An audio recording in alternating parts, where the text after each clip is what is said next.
All right, so when I sent in the concept for this presentation, I had no idea Susan Dolan was speaking in front of me, and that we were going to cover some of the same ground. I am coming at it from a little bit different angles, so bear with us. Hopefully it's informative. In 1966, a little over 50 years ago, the National Historic Preservation Act, or the NHPA, was written into law.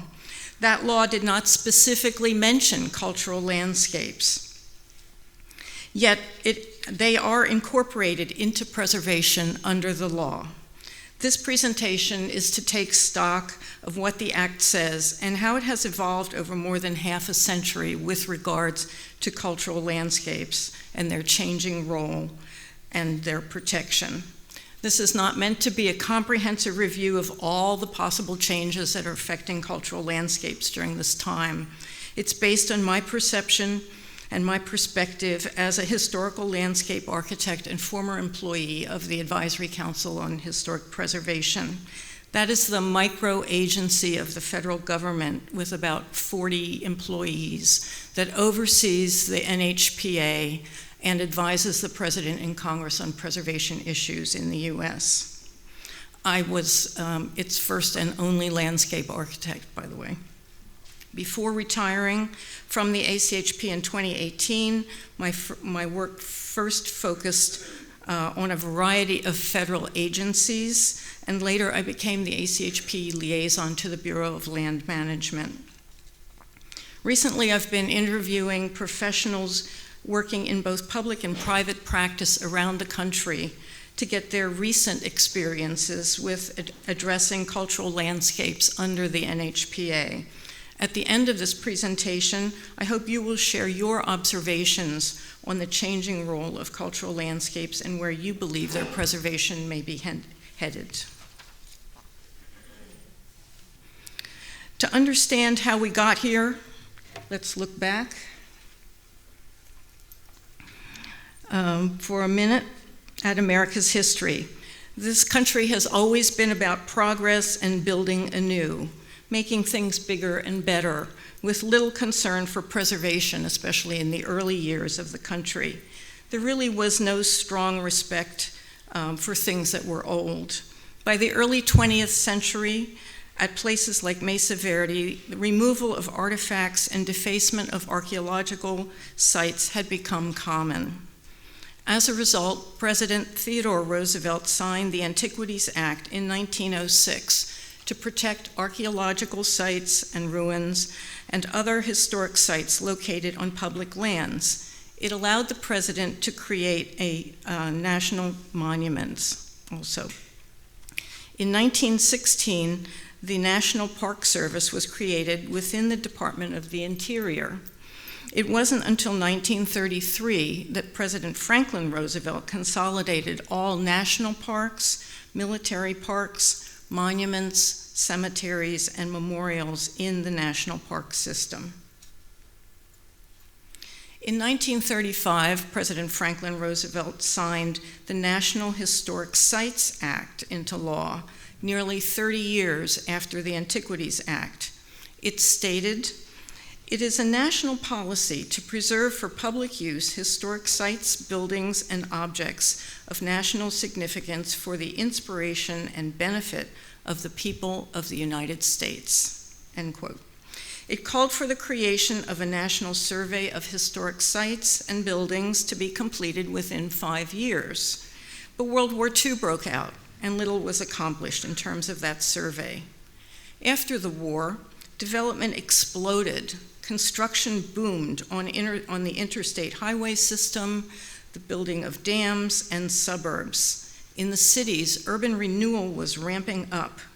These government programs made many Americans aware of what they were losing to development, and for the first time brought together a broad constituency for historic preservation with a focus on saving rural America from the bulldozer. In response to the new interest in preservation, President Lyndon Johnson signed the National Historic Preservation Act, or NHPA, into law in 1966, 31 years after the National Historic Sites Act.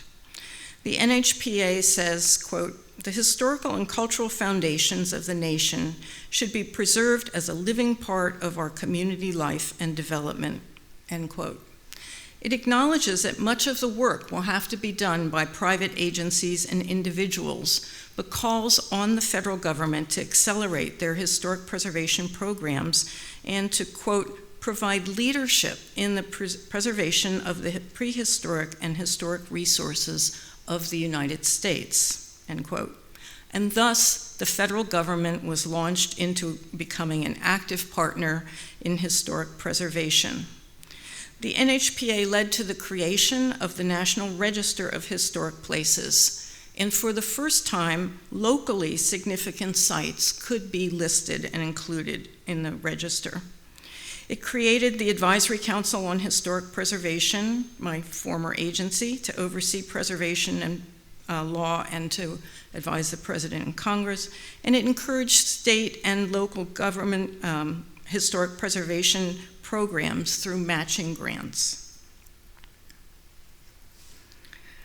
One section of the NHPA, Section 106, charges the ACHP with overseeing the process for how federal agencies will actually take historic properties into account in their decisions. In 1972, the ACHP wrote the regulations that we call the Section 106 process. The four-step process illustrated here calls on federal agencies to initiate the process by identifying consulting parties who might have an interest, identifying historic properties and evaluating them to see if they are eligible for the National Register, then assessing any effects to historic properties that are actually eligible for the National Register, and finally, resolving those adverse effects. The four steps are done in consultation with parties that have an interest in the project or in the affected historic properties, and there is no guarantee that historic properties will be preserved at the end of this process. Now, I'm going to let Greg, as the next speaker, cover the National Register, but I just want to call out again that it is the term sites and districts that were listed in the National Register information that allow us to think about cultural landscapes.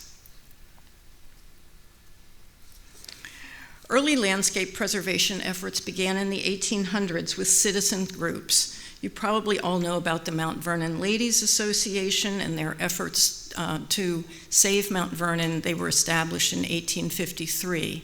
But from the very beginning, they were very interested in not just preserving the mansion, but the gardens, the fields, the views, and the setting around it. In 1928, Colonial Williamsburg began with a reconstruction and restoration program. And of course, many historic cultural landscapes were adversely affected by the post-World War II development. And so the landscapes were part of the widespread concerns about saving rural America. This led to a number of landscape preservation groups being founded in the 1980s and 70s and 80s, like the Alliance for Historic Landscape Preservation and the National Association of Olmsted Parks. If you're interested in that, those kinds of groups, Debbie Smith has brought along information. The Alliance is meeting in Natchitoches, Louisiana at the beginning of April, and you can get more information from her on that.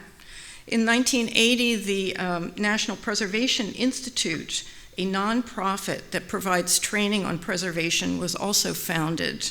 They are offering a 2-day cultural landscape preservation workshop in October in Santa Fe and a 1-day advanced course. And I'm going to be teaching those, so if you're interested in that, we have brochures on that too.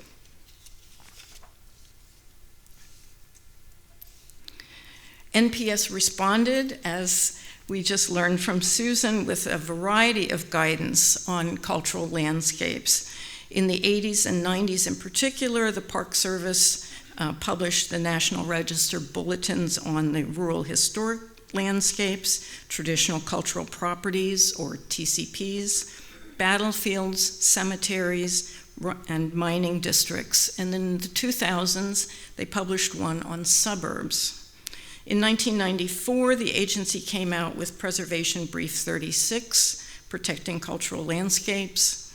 In 96, the Secretary of Interior standards that included the Cultural Landscape Guidelines, as Susan mentioned. In 98, the Cultural Landscape Report, Guide to Cultural Landscape Reports. And again, looking back at the law from 1966, it was about 30 years before these publications were available. In the middle of all of this, in 1992, we have a worldwide focus on cultural landscapes when they are recognized by the United Nations Educational, Scientific, and Cultural Organization, or UNESCO. Shortly after that, the ACHP revised their regulations regarding Section 106 to require consultation with Indian tribes and Native Hawaiian organizations, and the consideration of properties of religious and cultural significance to those groups. These revisions also noted the special expertise held by Native Americans and Native Hawaiians to assess the eligibility of these properties of significance to them for the National Register. The regulations were also revised in 2004, but it's not relevant to the discussion today. I would argue that the addition of tribal and Native Hawaiian consultation and identification of historic sites of significance to them in the 106 process had a huge effect on bringing cultural landscapes into the discussion. It was my experience that tribes and Native Hawaiian organizations generally bring a more holistic approach to the discussion of resources. For them, there's no sharp distinction between natural resources and cultural resources. Consultation with Native Americans and Native Hawaiians pushed many agencies to think more about landscapes and to think about them more holistically. That benefited us all who were working on cultural landscapes.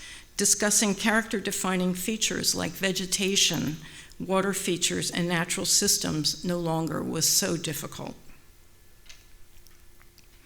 As federal agencies became more comfortable with the melding of natural and cultural resources, there was a steady growth in not only the acceptance of cultural landscapes as eligible for the National Register, but also in the scale of some of those landscapes.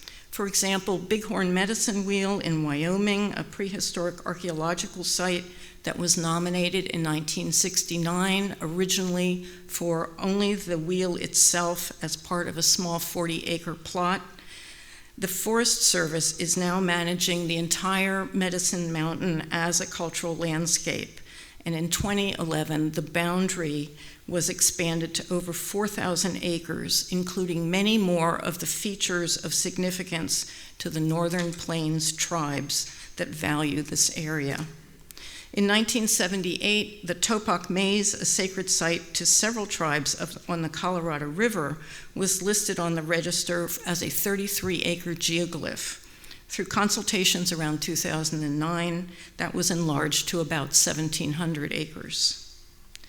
There's also a broader understanding of what constitutes a cultural landscape.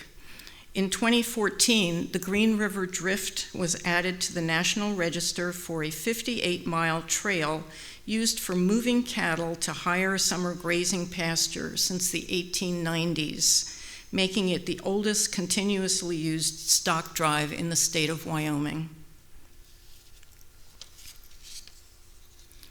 The push for renewable energy from the 2005 Energy Policy Act brought cultural landscapes to the foreground of the Section 106 discussions in ways that I couldn't have anticipated.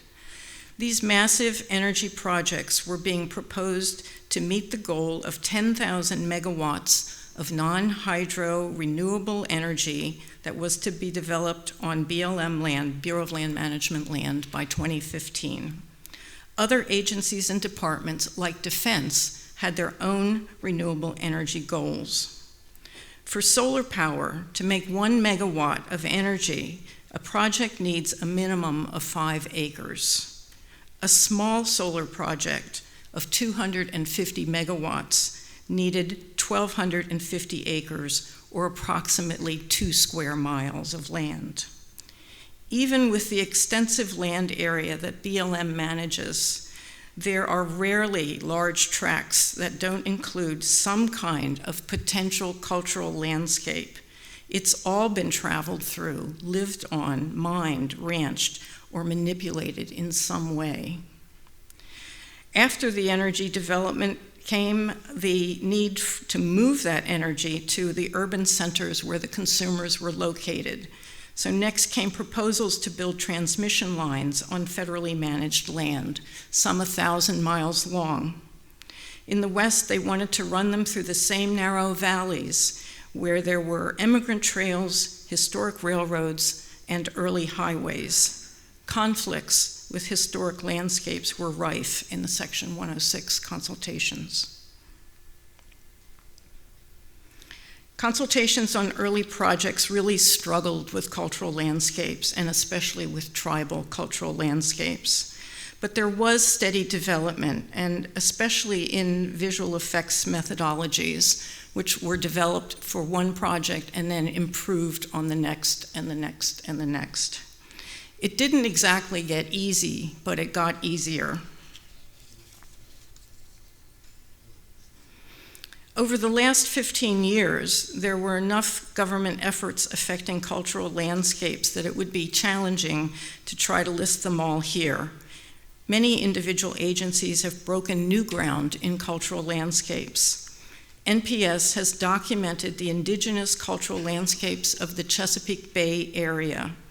The National Register has been revising and updating Bulletin 38 on traditional cultural properties, and ran the National Register Landscape Initiative, a terrific series of webinars on different landscape types, which was to form the basis for updated landscape guidance. Unfortunately, both of these guidance efforts have remained as draft for now. The Advisory Council developed written guidance on tribal cultural landscapes, offered a webinar on cultural landscapes in the Section 106 process, and included landscapes in its Section 106 success stories. The Bureau of Energy Management, BOEM, explored underwater landscapes, and there was a collaborative effort by 7 agencies to provide coordinated guidance on visual resources, but that too has remained in draft form. And of course, I don't want to overlook the many state efforts. Many SHPOs and state preservation organizations have been hosting landscape conferences just like this one, providing in-state training and also documenting important landscapes in their states. In 2016, for the 50th anniversary of the NHPA, I evaluated where we were with cultural landscapes. I saw a need for updated cultural landscape guidance. I saw problems with reduced staff and stagnant or declining funding. But I was still optimistic about the role of cultural landscapes in historic preservation as we moved into the next 50 years of the NHPA. This year, to gain insights into how cultural landscapes are faring, I've been interviewing people who are working in cultural landscapes. I've talked to Advisory Council, National Register, and SHPO staff, NPS and BLM cultural resource managers, tribal cultural resource staff, contractors doing landscape work, and a professor teaching both landscape architecture and preservation. They've provided an interesting, although admittedly limited, snapshot into the field today. The challenges that they identified were not uncommon. Funding remains a problem. Federal agencies have fewer preservation professionals, including historical landscape architects. Due to the cost of cultural landscape reports, they're often not done as a whole document. Parts may be done independently or included in a historic structures report. Doing a National Register nomination is expensive and difficult for an area like a landscape. So in fact, relatively few are listed or determined eligible. And sometimes when doing Section 106, only the properties that are already listed or determined eligible are being considered. Not everyone is out there looking for new landscapes that may be eligible. There are new mandates claiming exemption from NHPA, such as building the wall along the US-Mexico border.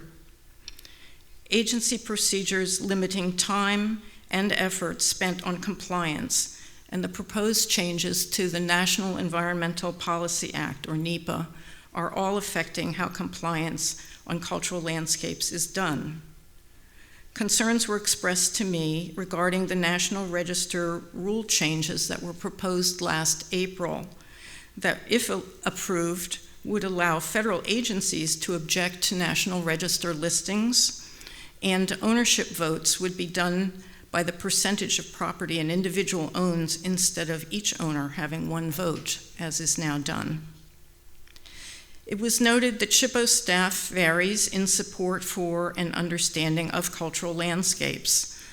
While some staff are very well prepared, not all have the skills or knowledge to address landscapes effectively. One interviewee wished for SHPOs to be more of a backstop regarding cultural landscapes, so that federal cultural resource staff weren't alone in raising concerns about these properties. Tribal representatives were concerned that in dealing with landscapes, federal agencies often want to cut off the landscape at the boundary of the federal agency property instead of really looking at the whole cultural landscape, regardless of ownership. And there are areas where we're making good progress. When asked whether they thought identification and consideration of cultural landscapes in Section 106 was generally increasing, decreasing, or staying about the same, a majority of the interviewees said it was increasing, at least marginally. Some felt there was a growing awareness of cultural landscapes. When asked what was facilitating the growing awareness of landscapes, several noted that younger hires arrive with some understanding of and exposure to landscapes.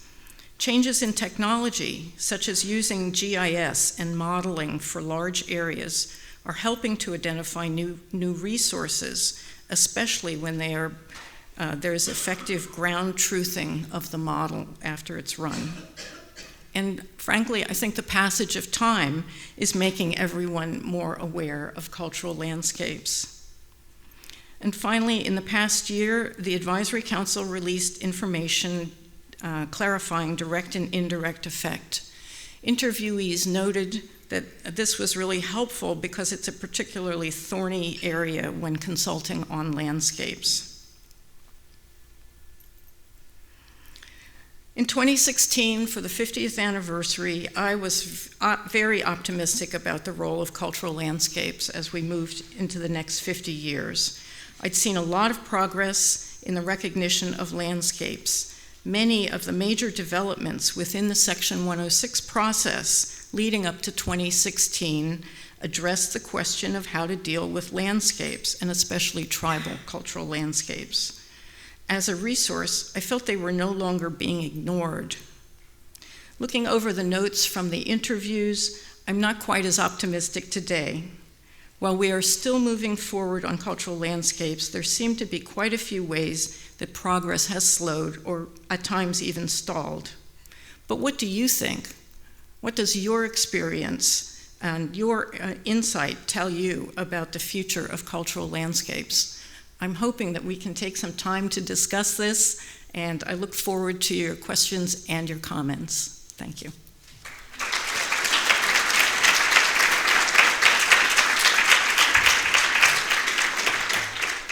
We have time for a few questions or comments.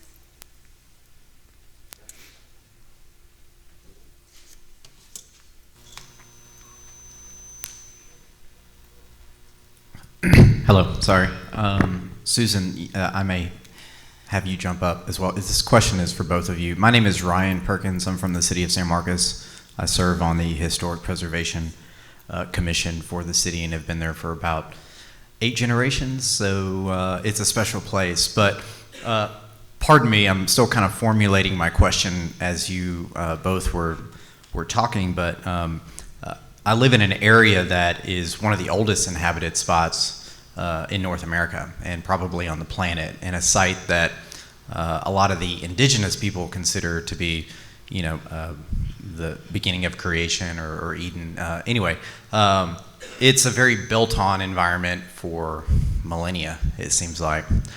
How do we move forward in today's age with climate crisis, with Section 106 processes, with local, state, and federal guidance and guidelines for historic preservation, especially in the context of historic districts and neighborhoods? There's a lot of push, especially in Central Texas, to be a bit more sustainable with water and flood control, and so there's a lot of recommendations for xeriscaping and different types of landscaping. I just didn't know if there was any sort of question in there about how we kind of move forward just from a local, micro district by district, neighborhood by neighborhood with cultural landscapes and what you're talking about. Thanks. Yeah. I'll just put a caveat. The section, I sort of assumed a general knowledge of this, but I should have been explicit.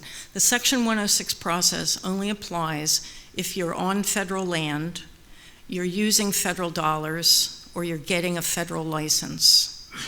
Okay? So if you and your community are working on something that doesn't meet one of those 3 criteria, then 106 isn't part of the way forward. Is this on? It is? Okay. We're fortunate in the National Park Service to have a whole sort of team of staff that help people outside of the National Park Service preserve historic places. And I'm not one of those, but I can relay what I know. That National Register listing, recognizing the significance, integrity of cultural landscapes on the register is just the point of beginning of being able to protect what we care about. That, as Nancy mentioned, Section 106, listing on the register, doesn't guarantee preservation by any means. That the way the National Historic Preservation Act was set up was to form a sort of nationwide community of preservation, ethic, and practice, whereby preservation really happens on the local level. That where the rubber meets the road is in planning at the local level. So at San Marcos, in your community, the tools that you can arm yourselves with are National Register listing or research about history and significance and integrity on the ground.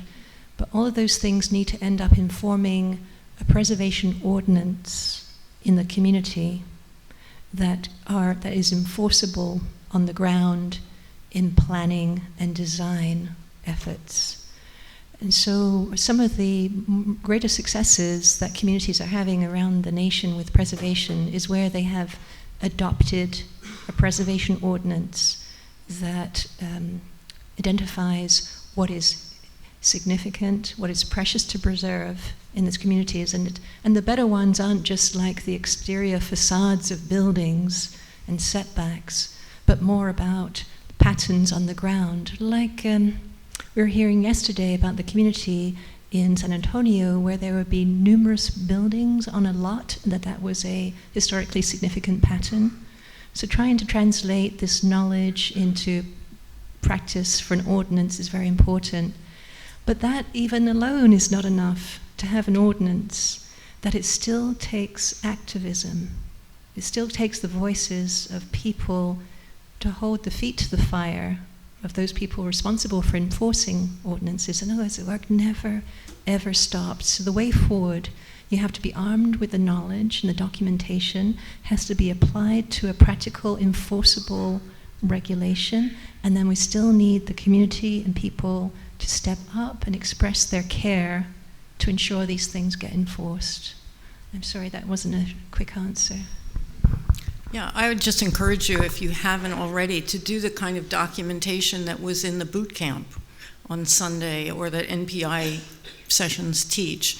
And also keep in mind that when you get federal money for flood issues, all of a sudden 106 does kick in. So the documentation that you have is going to be critical at that point. And the more you have and the more discussion you've had with your SHPO about whether or not it meets the criteria for listing on the register gives you a stronger voice at the table when the time comes. Thank you.